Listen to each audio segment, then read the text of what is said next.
최근에 이 더 글로리라는 드라마가 세계적인 관심을 끌고 있습니다. 보신 분들 계시겠지만 고등학교 때 그 학교 폭력을 당했던 여자가 가해자들에게 복수하는 내용입니다.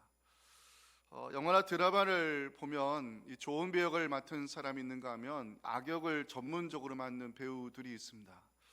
성경에도 좋은 역할을 맡는 사람들이 있는가 하면 안 좋은 역할을 맡는 사람들이 있는데, 예를 들어서 하나님과 동행하며 육신의 죽음을 맛보지 아니하고 하늘로 데려감을 당했던 에녹, 이 좋은 역할을 맡은 사람입니다.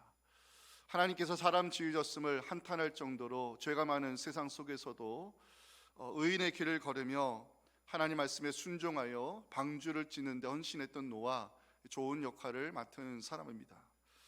형제를 죽이고도 하나님을 속이려 했던 가인, 북이스라엘을 바알 숭배로 오염시킨 아합, 자기를 위해서 기념비를 세우다 버림받은 사울, 성경에서 안 좋은 역할을 맡은 사람들입니다. 근데 성경에서 가장 안 좋은 악역을 맡은 사람을 꼽으라면 단연코 가룟 유다를 말할 수밖에 없습니다. 자, 오늘 본문을 보면 좋은 역할을 맡았던 한 여인과 안 좋은 역할을 맡았던 가룟 유다가 등장하는데, 6절 보시면 주님께서 베다니 시몬의 집에 계셨을 때 일어난 사건을 기록하고 있죠. 아마도 시몬이 나병에 걸렸다가 주님으로부터 치유를 받은 것 같습니다. 시몬의 집에 잔치가 열렸는데 그때 한 여자가 매우 비싼 향유 옥합을 가져다 그 옥합을 깨뜨려 예수님께 부어드리는 장면이 7절에 나옵니다.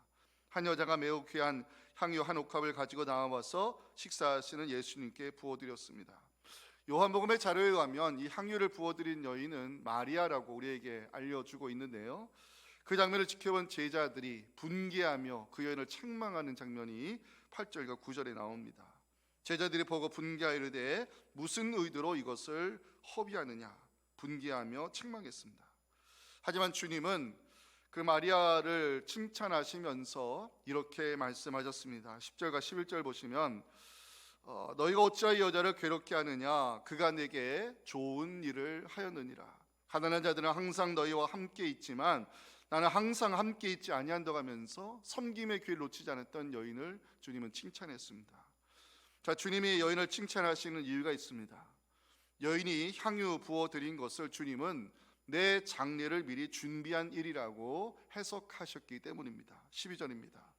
이 여자가 내 몸에 이 향유를 부은 것은 내 장례를 위한 것이라고 주님이 칭찬해 주셨습니다. 마가복음 14장 8절 기록에 하면 여인은 향유를 부어드릴 때 힘을 다하여 향유를 부어드렸고, 그 예수님은 그 여인의 기름 부음을 내 장례를 미리 준비한 좋은 일을 행했다고 해석을 하셨습니다.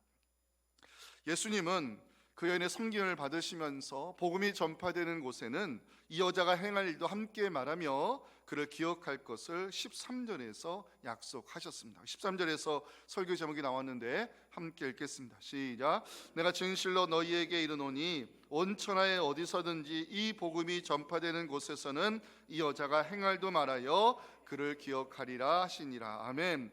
자, 그리고 후반부의 본문에는 악역을 맡은 가룟 유다가 등장하잖아요. 종교 지도자들에게 예수를 넘겨줄 것을 약속하면서 그 넘겨줄 기회를 찾는 모습이 14절부터 16절에 나옵니다. 그때 가룟 유다라는 자가 대제장들에 가서 말합니다. 내가 예수를 너희에게 넘겨주리니 얼마나 주려느냐 하니까 종교 지도자들이 은 30을 달아주거늘 가룟 유다가 그때부터 예수를 넘겨줄 기회를 찾았습니다. 자, 마태복음 26장 전체를 우리가 읽지는 않았지만 마태복음 26장에는 세 부류의 사람들이 등장합니다. 먼저는 예수를 죽일 기회를 찾고 있는 종교 지도자들의 모습이 3절부터 5절에 등장하죠. 그때 대제사장들과 백성의 장로들이 가야바라는 대제사장의 관정에 모여가지고 예수를 흉기로 잡아 죽일 기회를 찾고 있는 모습을 성경은 증거하고 있습니다.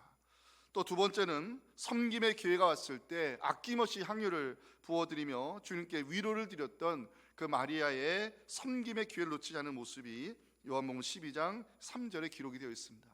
마리아는 지극히 비싼 향유 순전한 나드 한 근을 가져다가 예수님께 부어드리고 그리고 자기 머리털로 주님의 발을 닦아드리는 모습을 보여주고 있습니다. 마지막은 제자로 부름받았지만 예수의 메시아 되심을 인정하지 아니하고 팔아넘길 기회를 찾고 있는 가룟 유다가 이 마지막에 등장하고 있습니다.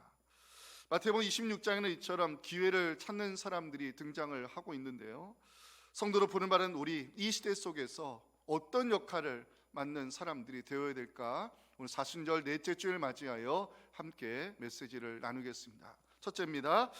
기회를 놓치면 돌아갈 수 없다는 것이 본문이 우리에게 전해주는 첫 번째 메시지입니다. 자, 성경에서 안 좋은 역할을 맡았던 가룟 유다, 성경의 기자들은 어떻게 평가할까? 오늘 네 가지를 한번 살펴보도록 하겠는데요, 첫째는 부르심의 가치를 모르는 사람이었다는 것입니다.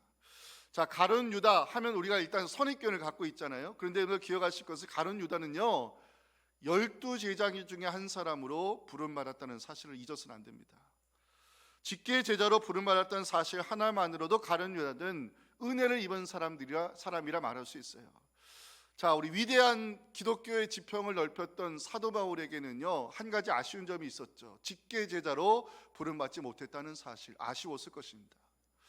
예수님이 어떤 분이셨을까? 예수님의 성품은 어떠하였을까? 제자들과 함께 있을 때 주님 어떤 말씀을 들었을까? 사도 바울은 한 번도 경험하지 못했습니다. 그런데 가룟 유다는 주님 곁에서 3년을 함께 지낸 사람입니다. 12제자로 부름받았다는 사실 하나만으로도 가룟 유다는 평생 감사해야 될 이유가 있었지만 그 부르심의 가치를 모르는 사람이었습니다. 왜냐? 성경은 가룟 유다를 소개할 때 예수를 판 제자로 기록을 하고 있거든요. 마태복음 10장에는 예수님의 12제자 명단이 등장하는데, 자, 가룟 유다를 복음서 기자들이 어떻게 기록을 해놨느냐? 마태복음 10장 4절 보시면 가룟 유다 곧 예수를 판 자라, 예수를 판 제자라, 이런 의미일 것입니다. 부르심의 가치를 몰랐다는 것이죠. 이 부르심의 가치를 몰랐던 가룟 유다, 예수를 팔아넘긴 배신자로 성경에 남게 됩니다. 두 번째 가룟 유다에 대한 평가는 메시아의 권능을 체험한 사람입니다. 자, 예수님께서 12제자를 부르시고 세상에 보내실 때 그냥 보내지 않으셨어요. 메시아의 권능을 위임하셨어요. 마태복음 10장 1절에 그 장면이 나옵니다. 예수께서 그의 12제자를 부르사 세상에 보내실 때 더러운 귀신을 쫓아내며 모든 병과 모든 약한 것을 고치는 메시아의 권능을 위임하셨어요. 실제로 제자들이 나가서 복음을 선포하고 예수의 이름으로 기도할 때 메시아의 이적이 나타납니다. 마가복음 6장 12절 13절 보시면 제자들이 나가서 회개하라 전파하고 복음을 선포했어요. 그리고 많은 귀신을 쫓아내며 많은 병자에게 기름을 발라 예수의 이름으로 고치는 기적을 행했어요. 메시아의 권능을 행했던 사람 중에 가룟 유다가 들어가 있어요. 그런데 가룟 유다는요 끝까지 예수님을 메시아로 부르지 않았어요. 가룟 유다가 예수의 그리스도 되심을 인정하지 않은 증거가 마가복음 14장 45절에 나오죠. 이 가룟 유다가 예수님을 팔아넘길 때 인사합니다. 뭐라고 인사할까요? 랍비여, 선생이여. 그 수준으로 불렀다는 것이죠. 만약에 가룟 유다가 예수님을 하나님의 아들로 인정했다면, 메시아로 인정했다면, 그리스도로 인정했다면 그가 예수님을 팔아넘겼을까요? 가룟 유다가 예수를 팔아넘긴 그 자체가 바로 예수님의 메시아 되심을 인정하지 않은 증거입니다. 세 번째 가룟 유다에 대한 평가는 사탄이 들어가기 쉬운 사람입니다. 자, 가룟 유다에 대한 기록을 제가 여러 군데를 찾아봤어요. 충격을 받았습니다. 누가복음 22장 3절 보시면 12 중에 하나인 가룟인이라 부르는 유다에게 뭐가 들어갔다고요? 사탄이 들어갔다는 기록이 있어요. 자, 요한복음 13장 2절은 우리 같이 한번 읽어보면 좋겠습니다. 시작. 마귀가 벌써 시몬의 아들 가룟 유다의 마음에 예수를 팔 뭐라고요? 생각을 넣었어요. 놀라운 것은 예수님부터 성찬의 떡을 받았을 때도 가룟 유다에게 사탄이 들어갔다는 기록이 있어요. 요한복음 13장 26절 27절인데 예수께서 말씀합니다. 내가 떡 한 조각을 적시다 주는 자가 그니라시고 성찬의 떡 조각을 적셔서 가룟 시몬의 아들 유다에게 주셨는데 그 성찬의 조각을 받은 후에 사탄이 그 속에 들어갔다는 기록이 있어요. 복음서에는 사탄이 가룟 유다의 속에 들어갔다는 표현이 무려 3번이나 등장합니다. 생각해 봤습니다. 사탄이 가룟 유다의 마음에 들어가는 이유가 뭘까 고민하다가 가룟 유다는 마귀가 들어가기 쉬운 사람임을 알게 됐어요. 가룟 유다는요, 제자들 중에서 재정을 맡은 사람으로 알려져 있어요. 재정을 맡았다, 공동체 살림을 맡았다, 그만한 재능이 있었다는 것입니다. 그런데 가룟 유다는요, 돈을 만지기 시작하면서 이제 제자의 탈을 쓴 도둑으로 변해가기 시작합니다. 자, 마리아가 주님을 섬기고 싶은 마음에 향유를 부어드렸죠. 제자들이 분개하고 책망했다 그랬죠. 근데 요한복음의 자료에 의하면 누가 그 말을 했느냐? 가룟 유다가 앞장서서 그 말을 했어요. 요한복음 12장 4절과 5절 보면 제자 중 하나로서 예수를 잡아줄 가룟 유다가 말합니다. 이 향유를 어찌하여 300데나리온에 팔아 가난한 자들에게 주지 아니하였느냐 책망했어요. 그러면 가룟 유다의 책망이 선한 의도에서 나온 책망이냐? 그렇지 않습니다. 가룟 유다의 속셈이 따로 있었죠. 요한복음 12장 6절 보면 성경은 가룟 유다를 도둑으로 규정합니다. 이렇게 말하면 가난한 자들을 생각함이 아니요 그는 도둑이라 돈꾀를 맞고 거기 넣는 것을 계속해서 훔쳐갔던 사람입니다. 가룟 유다가 주님 곁에 남아있는 이유가 뭘까요? 가룟 유다는 예수님을 하나님의 아들로 인정하지 않았어요. 메시아로 인정하지 않았어요. 근데 왜 이게 남아있죠? 돈꾀를 맞고 있었기 때문이고 재물에 대한 욕심 때문에 남아있는 거예요. 실제로 가룟 유다가 종교 지도자에게 예수님 팔아넘길 때 은 30냥을 받았다 그랬잖아요. 출애굽기 기록에 의하면 은 30냥은 노예 몸값입니다. 예수님을 그 당시 노예 몸값으로 팔아넘긴 거예요. 사탄이 왜 가룟 유다의 마음에 예수를 팔아넘을 생각을 집어넣었을까요? 가룟 유다의 마음에는 돈에 대한 탐심이 가득 찼기 때문입니다. 여러분 잘 들으세요. 마귀가 들어가기 쉬운 사람이 있고 마귀가 들어가기 어려운 사람이 있어요. 성경에서 재물에 대한 욕심을 탐심이라 부르죠. 탐심은 우상 숭배의 죄와 같습니다. 복음서 기자들은 사탄이 가룟 유다에게 들어갔다는 표현을 3번이나 쓰고 있는데 그만큼 가룟 유다의 마음은 마귀가 들어가기 쉬운 이 돈에 대한 욕심으로 가득 차 있었음을 알 수 있어요. 네 번째 가룟 유다의 평가, 기회를 놓친 사람입니다. 가룟 유다는 대제사장과 모의해서 예수를 팔아넘기로 약속했는데 16절 마지막 보시면 예수를 넘겨줄 기회를 찾고 있는 가룟 유다를 보여주고 있죠. 찾다, 제가 이것도 찾아봤어요. 찾다, 이 헬라어로 미완성, 이 과거 시제로 나오는데 미완성, 이게 무슨 의미일까요? 가룟 유다가 예수를 팔아넘기를 계속해서 찾고 있었다는 거예요. 왜 기회를 계속 찾았을까? 예수님이 혼자 있는 시간을 노렸던 것입니다. 이 가룟 유다는 제자 그룹에 속한 사람이었기 때문에 알고 있었어요. 뭘요? 예수님이 수시로 감람산에 올라가 기도한다는 사실. 예수님의 그 기도처가 감람산 어느 기슭에 있는 겟세마네 동산이라는 것도 알고 있었어요. 가룟 유다는 예수님이 홀로 기도하는 시간을 노렸고 대제사장이 보낸 무리와 함께 예수님을 잡기 위해 다가가는 장면이 마가복음 14장 44절에 기록이 되어 있습니다. 예수를 파는 자 가룟 유다가 이미 그들과 군호를 짜 이르되 내가 입맞추는 자가 그이니 그를 잡아 단단히 끌어가라 했는지라. 가룟 유다는 예수님을 종교 지도자에게 팔아넘겼고 결국 예수님은 십자가에 죽으셨습니다. 예수님이 십자가에 죽으신 이후 가룟 유다 뉘우치기 시작합니다. 그 장면이 마태복음 27장 3절부터 5절에 나오죠. 그때 예수를 판 유다가 그의 정죄됨을 보고 스스로 뉘우쳐 그 은 30을 대제사장들과 장로들에게 도로 갖다 주며 이르되 내가 무죄한 피를 팔고 죄를 범하였도다 하니 그들이 이르되 그것이 우리에게 무슨 상관이냐 네가 당하라거늘. 유다가 오늘 성소에 던져놓고 물러가서 스스로 목매어 자살했습니다. 가룟 유다는 인정한 것 같아요. 내가 무죄한 피를 팔아넘겼다고 고백하면서 죄를 범하였다고 자백했어요. 그리고 가룟 유다는 스스로 목매어 죽었다고 성경은 기록하고 있죠. 안타까운 것은 가룟 유다의 뉘우침이 회개로 이어지지 못했다는 거예요. 가룟 유다의 후회가 진정한 회개가 되지 못했다는 거예요. 가룟 유다는 끝까지 회개하지 않았고요, 주님께로 돌아갈 기회를 놓쳤습니다. 사순절 제가 꼭 드리고 싶은 말씀이 있어요. 후회와 뉘우침은 회개가 아닙니다. 회개는, 잘 들으세요, 회개는 돌아가는 것을 의미합니다. 우리의 잘못된 생각과 하나님을 마음 아프게 했던 행동을 멈추고 주님께로 돌아가는 것, 이게 회개입니다. 그리고 회개에 합당한 열매로서 변화된 삶을 살아야 됩니다. 이게 회개 완성입니다.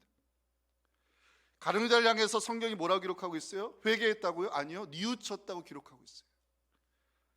그는 후회하고 뉘우친 것이지 회개하지 않았어요. 그 증거가 목매어 스스로 자살한 것입니다. 만약 가룟유다가 진정 회개하고 주님께로 돌아가려 했다면 그는 변화된 삶을 살았을 것입니다. 놀라운 것은 가룟유다가 예수님을 은 30에 팔아넘긴 이 사건, 그 돈을 성전에다 집어 던지고 후회한 사건, 이게 스가랴 선지자가 예언한 사건이에요. 그 역을 가룟유다가 맡은 거예요. 스가랴 11장 12절 13절 제가 한번 읽어볼 텐데, 이 역할을 누가 맡았는지 한번 보세요. 내가 그들에게 이르되 너희가 좋게 여기거든 내 품삯을 내게 주고 그렇지 아니하거든 그만두라. 그들이 곧 은 30개를 달아서 내 품삯을 삼은지라. 여호와께서 내게 이르시되 그들이 나를 헤아린 바 그 삭슬 토기장에 던지라 하시기로 내가 곧 그 은 30개를 여호와의 전에서 토기장에 던진 사람이 누구예요? 이게 가룟유다예요. 가룟유다는 성경에서 가장 안 좋은 역할을 맡은 사람이었습니다. 가룟유다를 한마디로 평가한다면 기회를 놓친 사람이라 말할 수 있어요. 예수님은요, 가룟유다에게 기회를 주셨어요. 직계 제자로 불러주셨죠. 메시아의 권능을 체험할 기회를 주셨죠.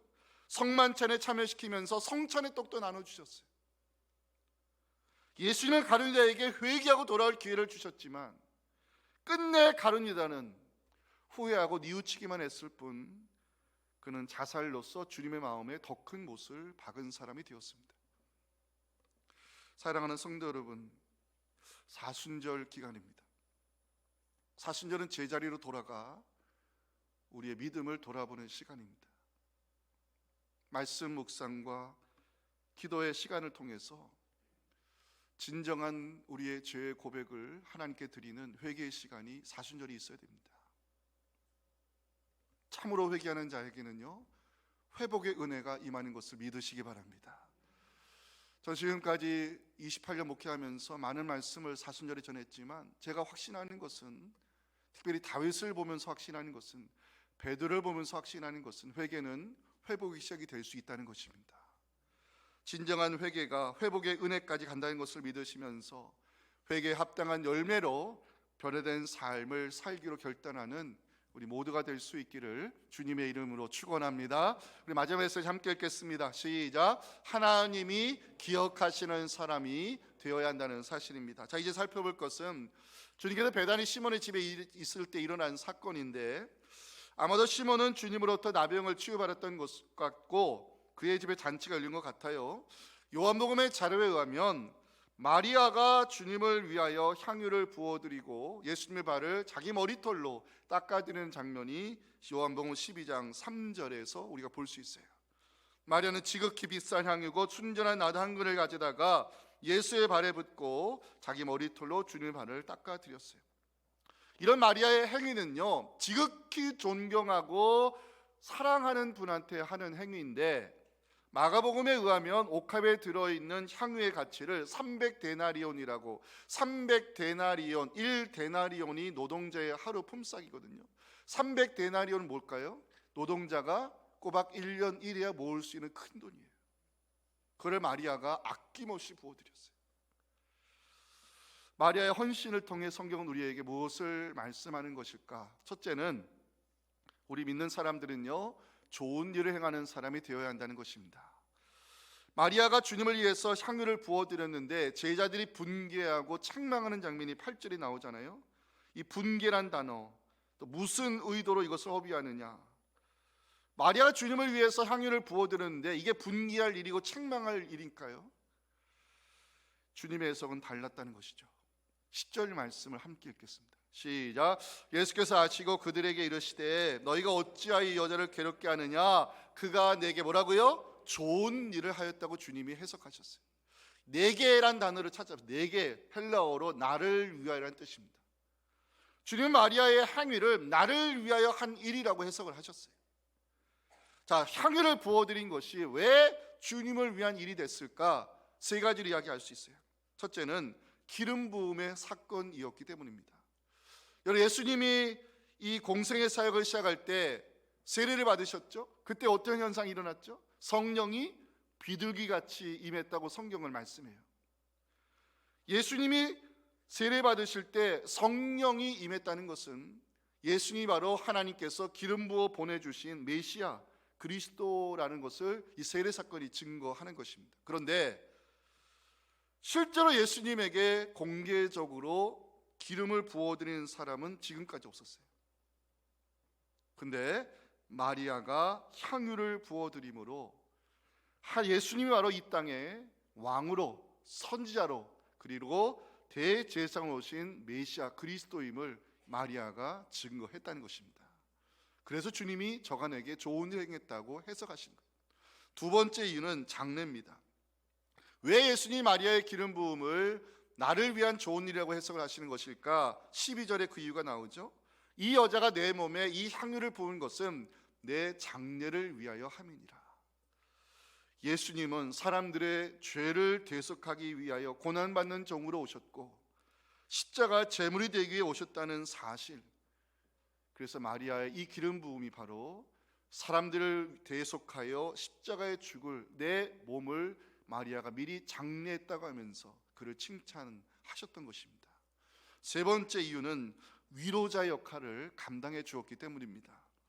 마태복음 26장에서 제가 아까 서론 시간에 세 부류의 사람들이 등장한다 그랬죠. 3절 4절에는 누가 등장해요? 종교 지도자들이 모여가지고 예수를 흉계로 잡아 죽일 기회를 찾는 모습이 등장하고 있죠. 16절에는 또 누가 등장해요? 예수를 팔아넘길 기회를 찾는 가룟 유다가 등장해요. 그럼 마태복음 26장의 9절 한번 볼까요?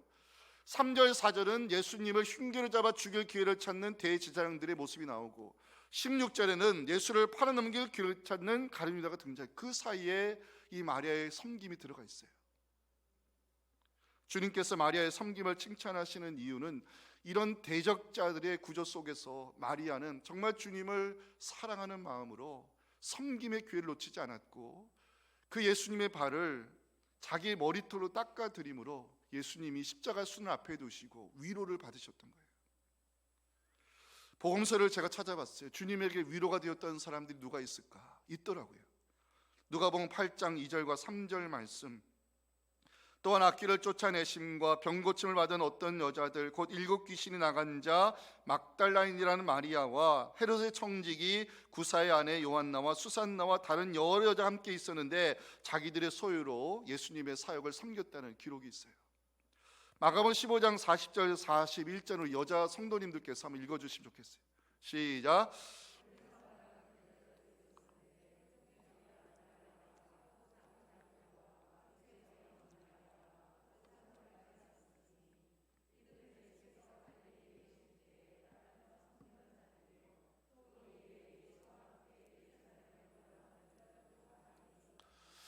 자, 복음서에서 예수님을 섬겼던 그 여인들이 있었어요.